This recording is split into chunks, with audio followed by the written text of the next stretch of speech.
तो हाँ जी, देखो जी, ये इस लड़के की अमरदीप की जन्म कुंडली का चार्ट है।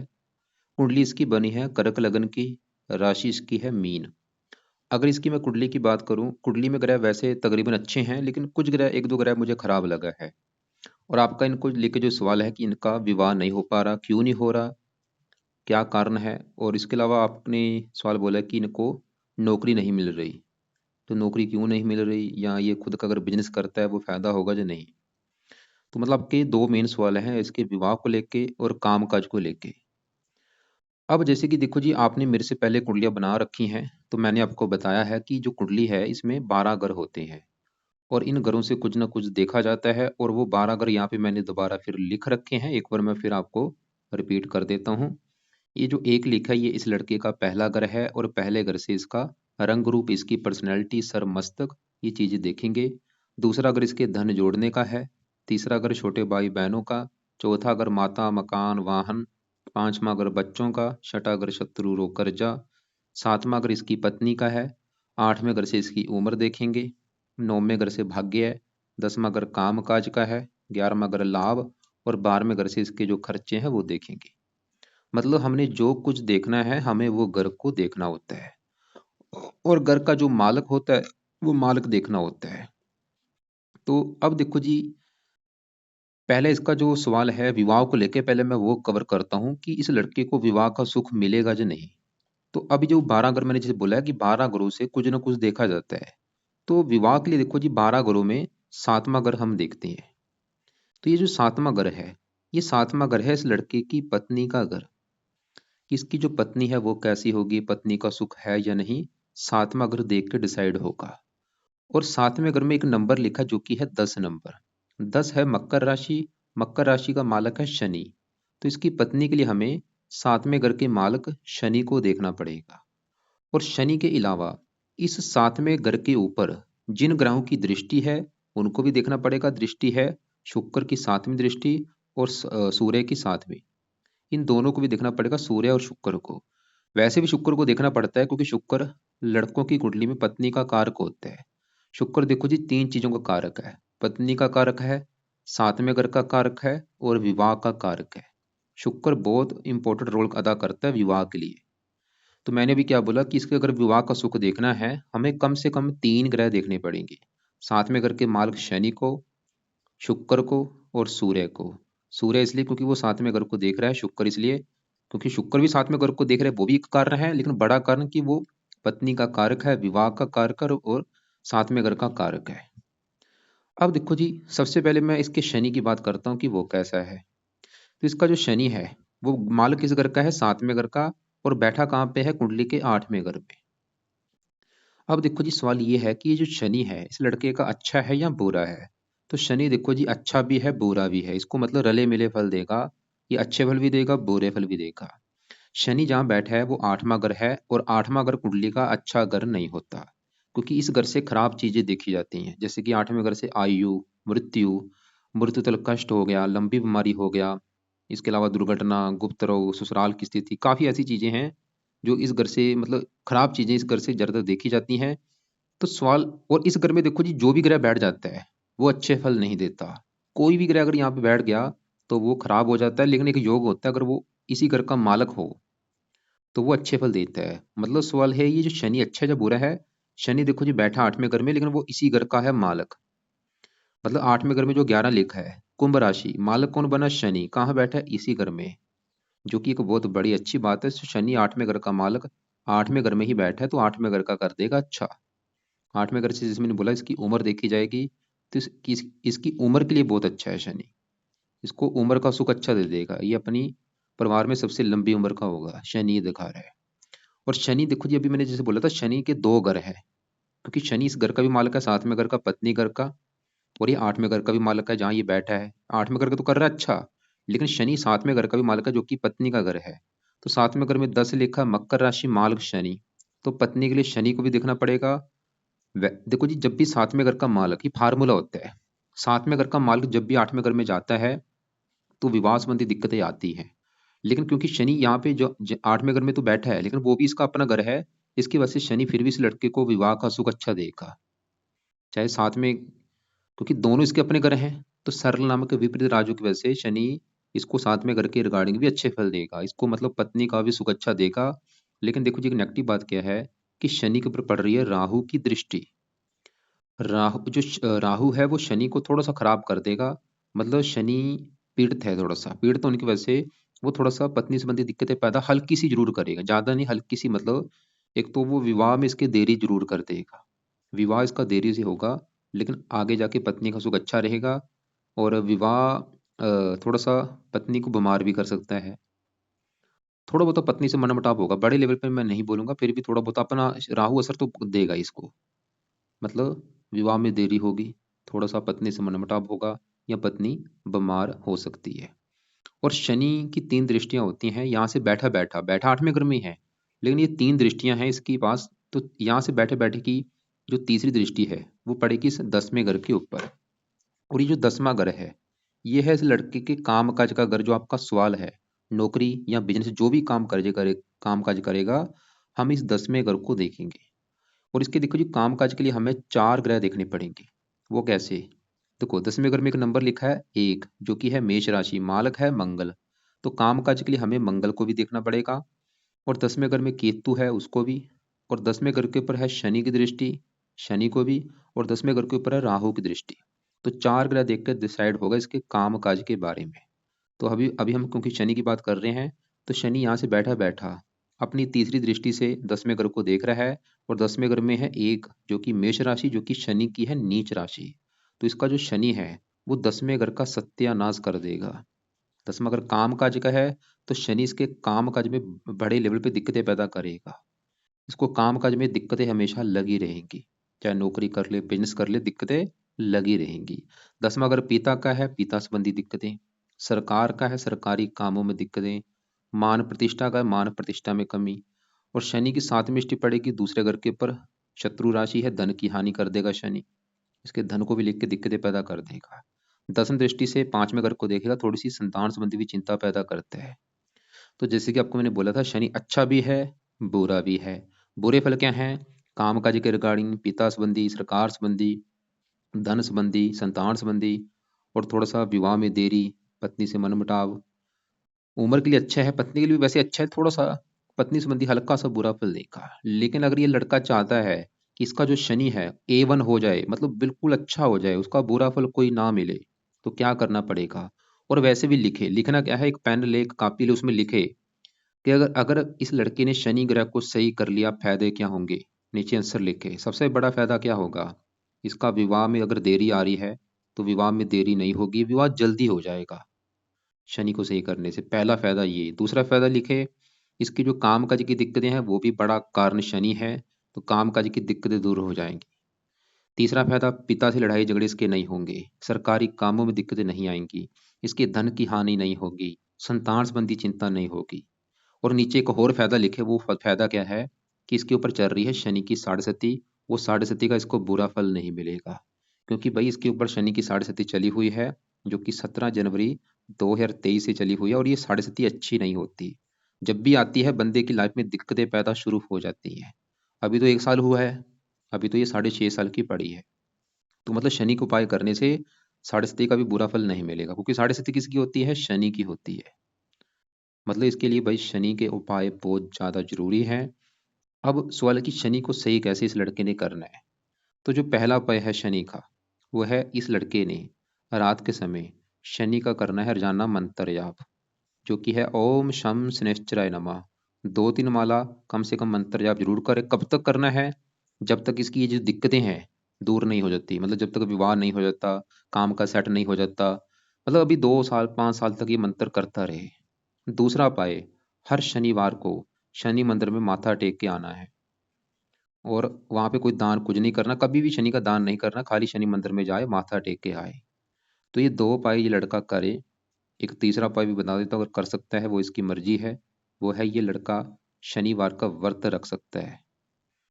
लेकिन अगर आपको लगता है कि ये व्रत नहीं रखेगा भाई, ऐसा तो काम नहीं करेगा, चाहे रहने दे। लेकिन पहले 2 उपाय तो इसने जरूर करने हैं, वहां पे कोई बहाना नहीं। मंत्र आप जरूर करें, शनिवार से स्टार्ट कर लेगा, संकल्प लेके स्टार्ट कर लेगा। अभी जो शनिवार आएगा संकल्प लेगा, कैसे कि ये बोलेगा कि हे शनि देवता जी, मेरा नाम अमरदीप खैर खरता है, मेरी जात ये है, गोत ये है, आपकी मेरे ऊपर चल रही है एक तो साढ़े सती, इसके अलावा आप मेरी कुंडली के साथ में घर के हैं मालक जो कि है पत्नी का घर, और अभी तक मेरा विवाह नहीं हो पा रहा, विवाह में काफ़ी देरी हो रही है। इसके अलावा मैं चाहता हूँ मेरा विवाह का सुख मुझे अच्छा मिले। इसके अलावा शनि देवता जी, मेरे काम काज में बहुत सारी दिक्कतें आ रही हैं, ये काम काज की भी दिक्कतें दूर हों, इसलिए मैं आपको प्रसन्न करने के लिए आपका रोजाना मंत्र जाप किया करूंगा। तो इस प्रकार ये लड़का रोजाना शनि का करे मंत्र जाप। ओम शम शनिश्चराय नमः मंत्र है। देखो जी, चाहे ज़्यादा नहीं तो कम से कम 1-2 माला तो ज़रूर करे। मैं तो बोलूँगा चाहे 10 माला कर ले, लेकिन ज़्यादा से ज़्यादा करे। चाहे स्टार्टिंग में कम कर ले, करे ज़रूर। चाहे 2-3 माला करे, करना ज़रूर है इसने मंत्र, छोड़ना नहीं है। और साथ में शनि मंदिर में हर शनिवार को जाना है। अब देखो जी, आगे बढ़ते हैं। इसके क्योंकि मैंने जैसे बोला था मैंने अब ये भी बोला कि पत्नी के लिए 3 ग्रह देखने पड़ेंगे। अभी हमने खाली शनि को देखा है, अब इसकी पत्नी के लिए हम शुक्र को भी देखेंगे और सूर्य को, इनको भी देख लेते हैं। अब यहाँ पे हम पहले शुक्र की बात कर लेते हैं कि वो इसका अच्छा है या बुरा है। तो शुक्र इसका देखो जी बैठा है कुंडली के पहले घर में, और जैसे मैंने अभी आपको बोला कि 12 घरों से कुछ ना कुछ देखा जाता है। ये जो पहला घर है, ये सबसे मेन घर होता है। जैसे सातवां घर तो इसकी पत्नी का हो गया, भाई ठीक है, अभी पत्नी का हो गया। पांचवा घर बच्चों का है, चौथा माता का है, तीसरा छोटे भाई बहनों का है। ऐसे ही जो पहला घर है, ये इस लड़के का घर है कि ये लड़का जो है वो लड़का, ये लड़का कैसा होगा, दिखने में कैसा होगा, इसका रंग रूप कैसा होगा, पर्सनैलिटी कैसी होगी, सर कैसा होगा, मस्तक कैसा होगा, इस पहले घर को देख के डिसाइड होगा। और आपको मैंने भी एक फार्मूला समझाया था कि घर का मालिक देखना होता है। तो पहले घर में क्या लिखा है, 4, जो कि है कर्क राशि, मालिक बना है ये चंद्रमा। तो पहले घर के मालिक चंद्रमा को देख के डिसाइड होगा इन चीजों के बारे में अभी जो मैंने बोली है, इसका रंग रूप, इसकी पर्सनैलिटी, सर मस्तक। और चंद्रमा के अलावा पहले घर में सूर्य और शुक्र बैठे हैं, इनको भी देखना पड़ेगा। और पहले घर के ऊपर है गुरु की दृष्टि, गुरु को भी देखना पड़ेगा। मतलब 4 ग्रहों को देख के पता चल जाएगा इस लड़के के बारे में कि लड़का है कैसा। अब देखो जी, सबसे पहले मैं पहले घर में जो 4 लिखा है मालिक, मैं चंद्रमा की बात करता हूँ कि वो कैसा है। और चंद्रमा इसका मुझे लगा है बड़े लेवल पे अच्छा, बहुत बड़े लेवल पे अच्छा है, जो कि इसको हजारों अच्छे फल देगा। ऐसा क्यों? चंद्रमा जहाँ बैठा है वो है 9वां घर, और 9वें घर से भाग्य देखा जाता है जहाँ पे चंद्रमा आके बैठा है। चंद्रमा देखो जी, सवाल है कि अच्छा है क्यों? चंद्रमा जहाँ पे बैठा है 9वें घर में, एक तो वो घर अच्छा है क्योंकि इस घर को अच्छा घर माना गया है। ऊपर से यहाँ पे बैठा है ये गुरु के घर में, मतलब यहाँ पे जो 12 लिखा है ये मीन राशि है, गुरु का घर है। और गुरु चंद्रमा आपस में अति मित्र हैं। तो चंद्रमा 2 कारणों से अच्छा है। एक तो वो जो कि जहाँ बैठा है वो सबसे अच्छा घर है, ऊपर से अपने मित्र के घर में आके बैठा है। और वैसे भी चंद्रमा इस कुंडली में योग कारक है। अब सवाल कि चंद्रमा क्या अच्छे फल देगा? चंद्रमा जैसे मैंने बोला, इस पहले घर का मालक है, जो कि इस लड़के का शरीर, सेहत, स्वभाव, रंग रूप, पर्सनैलिटी, सर मस्तक, तो इन चीज़ों का डिपार्टमेंट चंद्रमा के पास है। वो ये दिखा रहा है इस लड़के की हेल्थ अच्छी होगी, स्वभाव अच्छा, रंग रूप अच्छा, पर्सनैलिटी अच्छी होगी, सेहत अच्छी होगी। और शरीर चला गया 9वें घर में, भाग्य घर में, लड़का ही भाग्यशाली होगा। चंद्रमा ये दिखा रहा है कि लड़का परम भाग्यशाली होगा, इसका भाग्य इसका साथ देगा, ये धार्मिक भी होगा, परोपकारी होगा, धर्म को ज़्यादा महत्व देगा, मतलब भाग्य को ज़्यादा महत्व देगा, कि भाग्य ज़्यादा जरूरी है, मेहनत को इतना महत्व नहीं देगा।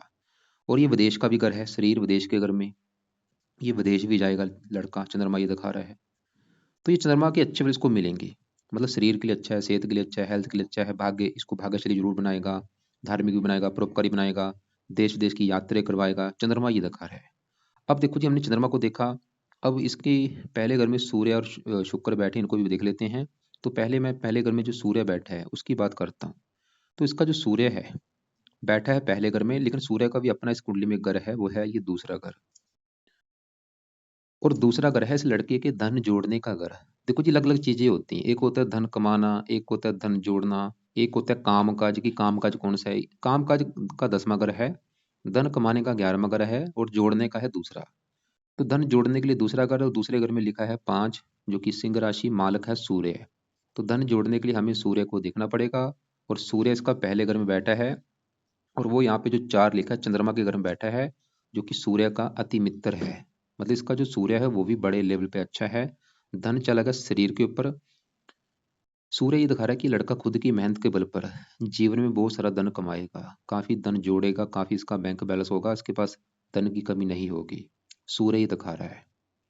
सूर्य क्योंकि यहाँ पे मित्र राशि में है, बिल्कुल अच्छे फल देगा इसको। और सूर्य की दशा कब चलेगी? ये 32 के बाद चलेगी, वो भी समय काफी अच्छा होगा, बड़ी दशा चलेगी उस समय। तो सूर्य इसके धन के लिए अच्छा है, परिवार का सुख अच्छा, थोड़ा सा इसको वैसे क्रोधी बनाएगा, जिद्दी बनाएगा, गुस्से वाला भी थोड़ा सा बनाएगा, लेकिन फिर भी सूर्य इसको अच्छे फल ही देगा। साहसी होगा, पराक्रमी होगा ये जातक, और समझदार होगा, मान प्रतिष्ठा अच्छी मिलेगी, सूर्य दिखा रहा है क्योंकि सूर्य मान प्रतिष्ठा कारक है।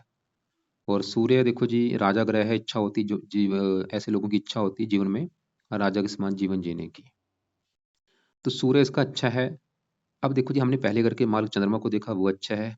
सूर्य देखा जो कि धन का मालक है, वो भी अच्छा है। अब पहले घर में ही जो शुक्र बैठा है, अब शुक्र की अगर बात करूं तो शुक्र इसका मुझे ना तो ज्यादा अच्छा लगा ना बुरा लगा, मतलब सामान्य मात्रा में कह सकते हैं ठीक ठाक है। और जो अच्छे फल हैं वो भी अच्छे फलों में कमी आ रही है शुक्र के, वो भी आपको मैं बताऊंगा। अब देखो जी शुक्र ऐसा क्यों है। शुक्र बैठा है पहले घर में ही, और शुक्र इस कुंडली के दो घरों का मालक, एक तो इस घर का 11वें घर का, और ये इस घर का मालक है चौथे घर का। ये जो दो घर हैं इस शुक्र के घर हैं, और दोनों ग्रहों से क्या देखा जाएगा, चौथा घर जो है, ये चौथा घर है इस लड़के की जो माता होगी, कि इसकी माता कैसी होगी, इसका मकान कैसा होगा, इसका वाहन कैसा होगा, भूमि जमीन जायदाद नौकर चाकर, इस चौथे घर से देखेंगे। और फार्मूला की घर का मालक देखना है तो चौथे घर में 7 लिखा है, जो कि तुला राशि है, मालक है शुक्र। तो इन चीजों के लिए, माता मकान वाहन के लिए हमें शुक्र को देखना पड़ेगा। और शुक्र के अलावा चौथे घर में राहु है, राहु को भी देखेंगे। तो दो ग्रह देख के डिसाइड होगा इसकी माता मकान वाहन भूमि जमीन जायदाद के बारे में। तो पहले मैं देखो जी शुक्र की बात करता हूँ कि वो कैसा है। तो शुक्र तो फिर भी ये दिखा रहा है कि इसको मकान वाहन का सुख मिलेगा। सर के ऊपर बैठा है, खासकर खुद की मेहनत के बल पर भी ये मकान वाहन का सुख प्राप्त करेगा। मतलब खुद की मेहनत के बल पर अपना मकान बनाएगा, वाहन लेगा, भूमि जमीन जायदाद, इन सुखों को प्राप्त करेगा खुद की मेहनत के बल पर, शुक्र ये दिखा रहा है। लेकिन ये जो शुक्र का अच्छा फल है ये इसको नहीं मिल पाएगा। उसका कारण है कि शुक्र इसका अस्त बैठा है, ये सूर्य के साथ होने की वजह से अस्त हो चुका है। अस्त का मतलब होता है मृत्यु हो चुका है, इसका जो अच्छा फल है वो बिल्कुल कम हो चुका है, ना के बराबर। और शुक्र के और भी अच्छे फल थे, वो है कि शुक्र इस घर का मालिक है 11वें घर का, लाभ इच्छा पूर्ति, लाभ सर के ऊपर बैठा है, इच्छाएं पूरी। शुक्र इसकी सभी इच्छाएं पूरी कर देगा, लाभ देगा, धन लाभ देगा, धन कमाने के साधन बढ़ा देगा, आमदन अच्छी होगी। शुक्र ही दिखा रहा है। शुक्र लग्न में बैठा इसको सुंदर बनाएगा, इसको आकर्षक बनाएगा, इसको गीत संगीत कला में रुचि होगी। शुक्र ही दिखा रहा है। और देखो जी ये जो ग्रह होते हैं इनका असर हमारे जीवन के ऊपर कब होता है, जब इनकी होती है दशा। और अभी इसके ऊपर जो सबसे बड़ी दशा है वो शुक्र की है। देखो ये 12 से चली हुई है, 32 में खत्म होगी। मतलब सभी 9 ग्रहों में इसके ऊपर जो सबसे ज्यादा असर किस ग्रह का है वो है शुक्र ग्रह का। और सवाल है कि शुक्र अच्छा है या बुरा है। देखो ये शुक्र है तो अच्छा, लेकिन उसमें जो अच्छा फल देने वाला जो बल है वो नहीं है, क्योंकि वो अस्त हो चुका है। ये देखो सूर्य 27 डिग्री का है, शुक्र है 26 डिग्री का, बिल्कुल उसके क्लोज बैठा है। कोई भी ग्रह जो सूर्य के साथ बैठा होता है वो अस्त हो जाता है। तो ये मृत्यु हो चुका, मतलब इसके जो अच्छे फल हैं वो बिल्कुल कम हो चुके हैं। तो हमने क्या देखा था, शुक्र इसके मकान वन का सुख दिखा रहा है कि इसको मिलेगा आमदन अच्छी, लेकिन वो बल नहीं है होने की वजह से अच्छे फल में कमी दे रहा है। लेकिन अगर ये लड़का शुक्र के उपाय शुरू कर देता है तो ये अच्छे फल इसको मिलने शुरू हो जाएंगे। मतलब शुक्र के उपाय करने से फायदे क्या होंगे, इसको माता का सुख अच्छा रहेगा, मकान वन का सुख अच्छा मिलना शुरू हो जाएगा, भूमि जमीन जायदाद आमदन बढ़नी शुरू हो जाएगी, लाभ मिलना शुरू हो जाएगा। तो शुक्र के क्या उपाय हैं, खाली एक ही उपाय बोलूंगा, वो है ये लड़का रात के समय शुक्र का मंत्र याप जरूर करे। और ये शुक्रवार से स्टार्ट कर लेगा। रोजाना इसका भी देखो जी मंत्र, 1 माला चाहे 2 माला चाहे 3 माला जरूर करे। ओम शुम शुक्राय नमः ये मंत्र है, जब तक ये दशा है जरूर करना है। और आपको मैंने बोला था शुक्र चौथे घर का मालक है, चौथा घर मकान वाहन का है। शुक्र फिर भी ये दिखा रहा है कि मकान वाहन का सुख है, लेकिन वो अच्छा बल कम है। अब देखो जी चौथे घर में जो राहु है ये मुझे अच्छा नहीं लगा। राहु चौथे घर का भाई सत्यानाश कर रहा है। चौथे घर में जो राहु है, चौथे घर में राहु अच्छा नहीं होता। तो राहु इसका जो मुझे अच्छा नहीं लगा, ये चौथे घर को खराब कर देगा। चौथा घर है माता का, तो राहु इसकी माता के सुख में कोई कमी करेगा। या तो माता बीमार होगी या माता से इसकी बनेगी नहीं, राहु ये दिखा रहा है। चौथा घर मकान का है, इसको मकान संबंधी कोई दिक्कतें पैदा कर देगा। या तो अच्छा मकान इसके पास होगा नहीं, या मकान ले भी लेता है उस मकान को लेके कोई दिक्कतें आएंगी, परेशानियां आएंगी, मकान को लेके कोई विवाद होगा। चौथा ग्रह है इसकी भूमि जमीन जायदाद का, इनको लेके दिक्कतें पैदा कर देगा राहु। चौथा अगर वाहन का होता है, वाहन संबंधी दिक्कतें, घर का माहौल कैसा होगा, तो घर में क्लेश होगा, राहु ये दिखा रहा है। और राहु चौथा ग्रह है इसकी जन्मभूमि का, जैसे इसका जन्म हुआ कैंथल में, तो राहु इसको जन्मभूमि पर टिकने नहीं देगा, इसको इसकी जन्मभूमि छोड़नी पड़ेगी। राहु ये दिखा रहा है, इसकी ऐसी कंडीशन बना देगा, इसको जन्मभूमि छोड़ के कहीं दूसरी जगह जाना पड़ेगा। और वो दूसरी जगह कौन सी है, चाहे कोई दूसरी कंट्री है, चाहे इसका अपना ही देश, और वहां पे इसकी किस्मत पलट जाएगी। मतलब राहु ये दिखा रहा है जितना ये जन्मभूमि से दूर जाएगा उतना ही इसका भाग्य साथ देगा। राहु ये दिखा रहा है, और इसकी भाई कुंडली में बड़े लेवल पे काफी योग है विदेश जाने के। शरीर का मालक चंद्रमा वो विदेश कर बैठा है, राहु चौथे घर की हानि करेगा तो विदेश लेके जाएगा। शनि वो भी विदेश के योग बना रहा है, फायदा भी होगा, खाली नहीं कि जाएगा वहां पे, किस्मत भी चमकेगी, किस्मत भी इसका साथ देना शुरू हो जाएगी। तो हमने क्या देखा, राहु चौथे घर की हानि कर रहा है कि इसको माता मकान वाहन संबंधी दिक्कतें पैदा होंगी। और राहु की तीन दृष्टियां, सातवीं दृष्टि पड़ेगी 10वें घर के ऊपर, यहाँ पे शत्रु राशि है। और राहु इसके काम काज में भी दिक्कतें पैदा कर रहा है, इसको काम काज में भी दिक्कतें आती रहेंगी। और राहु की पांचवी दृष्टि पड़ेगी 8वें घर के ऊपर, ये शनि को भी खराब कर रहा है, जो कि मैंने बोला था। मतलब इस लड़के के लिए शनि राहु के भी उपाय करने बहुत जरूरी है। और राहु को अगर सही कर लिया, फायदे क्या होंगे ये भी लिख लो। राहु को सही करने सबसे बड़ा फायदा, इसकी माता बीमार नहीं होगी, माता से लड़ाई झगड़े नहीं होंगे, मकान का सुख अच्छा मिलेगा, वाहन का सुख अच्छा मिलेगा, भूमि जमीन जायदाद का सुख अच्छा मिलेगा। राहु को सही करने से कामकाज की दिक्कतें दूर हो जाएंगी। राहु को सही करने से शनि को ये बुरे जो पीड़ित कर रहा है वो नहीं करेगा। तो राहु के वैसे तो काफी उपाय हैं, लेकिन मैं सिर्फ दो उपाय बताऊंगा। तो राहु का पहला उपाय, ये लड़के ने रात को राहु कवच का पाठ रोजाना पढ़ना है, या इसको सुन लिया करे। 2 मिनट का पाठ है, एक दो पाठ इसका पढ़ लिया करे, चाहे सुन लिया करे। और दूसरा उपाय राहु का जो कि बहुत जरूरी है, वो है इसका दान किया करे। दान क्या है, सतनाज्य का दान होता है, रोजाना पंछियों को डाल दिया करे। तो ये राहु के इस लड़के ने उपाय करने हैं, इसका पाठ रात को पढ़ा करे या सुन लिया करे, और दान रोजाना कर ले, चाहे हफ्ते में 4-5 दिन किया करे।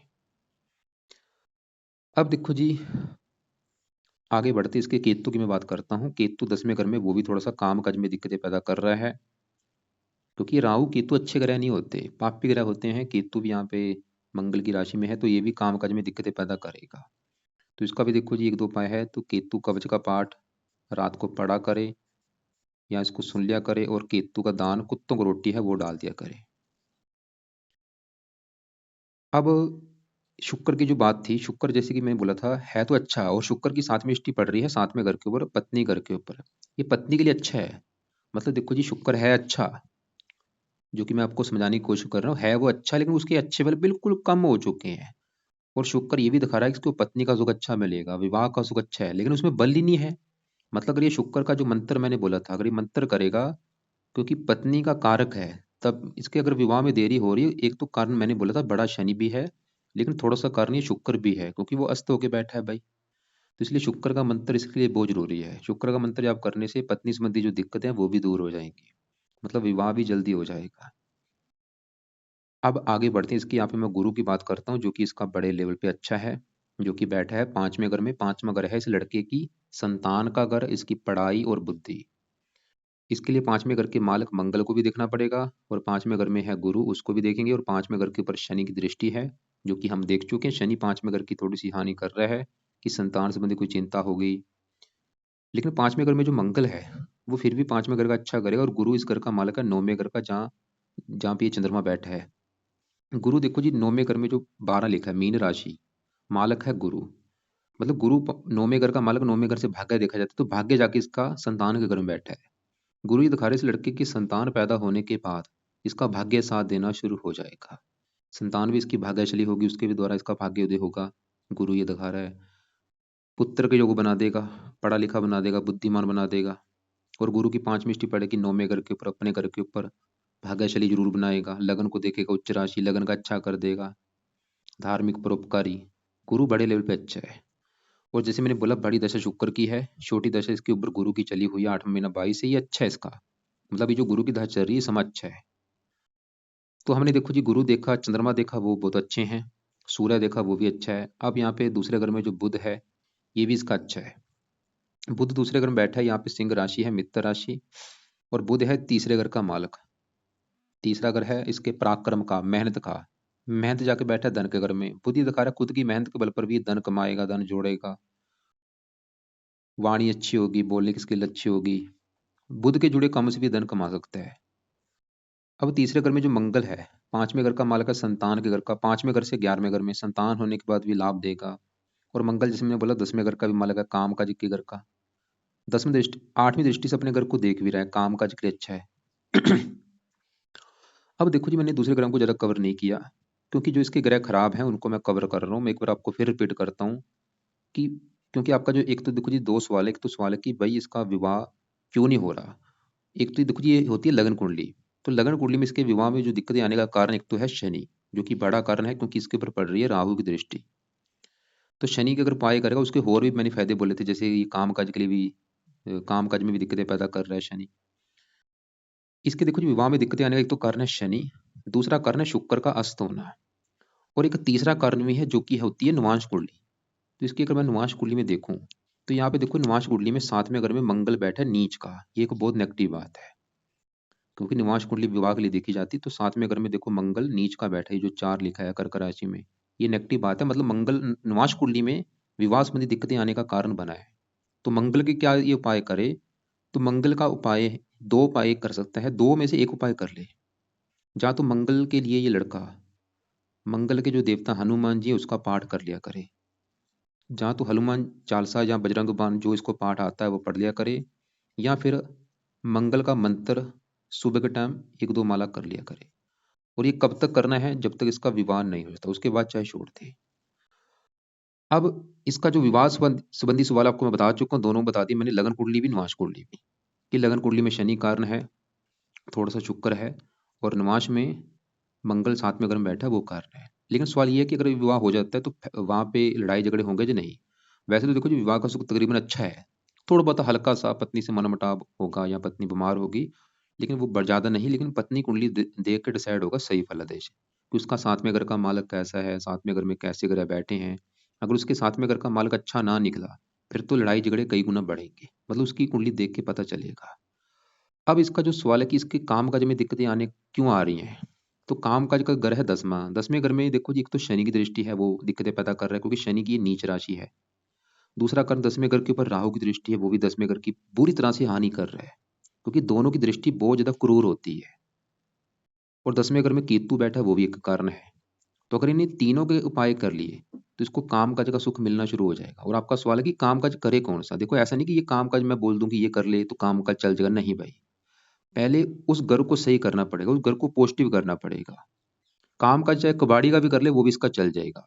लेकिन वो घर घर ही इसका पीड़ित है, तो कैसे? जैसे आप देखो इसकी पत्नी संबंधी दिक्कतें आनी है। अगर ये बोले कि मैं कौन-सी लड़की लेके आऊँ जिससे मुझे विवाह का सुख मिले, लड़की कोई भी ले ले, लेकिन उस मालिक को उससे पहले सही करना पड़ेगा, जो इसको दिक्कतें पैदा कर रहा है। बाकी सवाल है कि काम-काज करना कौन-सा है? शुक्र का बड़ा असर है, शुक्र की बड़ी दशा है, शुक्र से जुड़े जो काम-काज है वो ये कर सकता है। जैसे कि ये फ़िल्म इंडस्ट्री जुड़ा है, ये फ़िल्म इंडस्ट्री जुड़ा कोई काम कर सकता है, या इसके अलावा गीतकार, संगीतकार, इसके अलावा विवाह विवाह से संबंधित काम हो गया, ब्यूटी पार्लर का काम हो गया, मैरिज ब्यूरो हो गया, इसके अलावा रेडीमेड सामान हो गए, फर्नीचर के काम हो गए, काफ़ी इसके जुड़े काम हैं, उनसे जुड़ा हुआ ये कोई ना कोई काम कर सकता है। तो अब देखो जी मैं एक बार रिपीट करता हूँ मैंने क्या-क्या उपाय बोले हैं। कुछ उपाय हैं रात के समय, कुछ हैं सुबह के टाइम। तो रात के उपाय क्या-क्या हैं? शनि का मंत्र जानना रात को करना है, शनिवार से शुरू कर लेगा। रात के समय ही इसने राहु कवच का पाठ पढ़ना है, रात को ही केतु कवच का पाठ। तो ये हो गए रात के उपाय। इसके अलावा शुक्र का मंत्र भी मैंने बोला है, वो भी ये चाहे तो रात को कर ले, चाहे उसको सुबह भी कर सकता है। अब सुबह के वो जो उपाय हैं, सुबह के देखो जी गुरु का कोई उपाय नहीं करना, चंद्रमा का कुछ नहीं करना, सूर्य का कुछ नहीं करना, बुध का कुछ नहीं करना। ऐसे कर ले, जो शुक्र का मंत्र है वो सुबह कर ले। बाकी ग्रहों के जो मैंने बोले हैं राहु, केतु, शनि, वो रात के, शुक्र का जो मंत्र है वो सुबह कर ले। और इसको मैंने यहाँ पे दोनों में बोला कि या तो हनुमान चालीसा पढ़ ले या मंगल मंत्र जाप कर ले। वैसे दोनों में हनुमान जी का पाठ करता है उसके और भी फायदे होंगे, क्योंकि हनुमान जी की वजह से इसका शनि भी इसको कष्ट नहीं देगा, राहु भी कष्ट नहीं देगा। तो हनुमान चालीसा पढ़ ले। तो सुबह सुबह के टाइम हनुमान जी का कोई ना कोई पाठ पढ़ ले, चाहे हनुमान चालीसा है, चाहे बजरंग बाण का पाठ है। बाकी देखो जिसकी कुंडली में जन्मभूमि से दूर जाने के भी काफी योग है। और इसके अलावा फालतू में कोई रत्न धारण नहीं करना है। एक रत्न धारण कर सकता है मोती, मोती रत्न धारण कर सकता है। इसके अलावा और भी आपके सवाल जो होंगे कल आप दोपहर को 1-2 के बीच में मुझे कॉल करके पूछ लेना।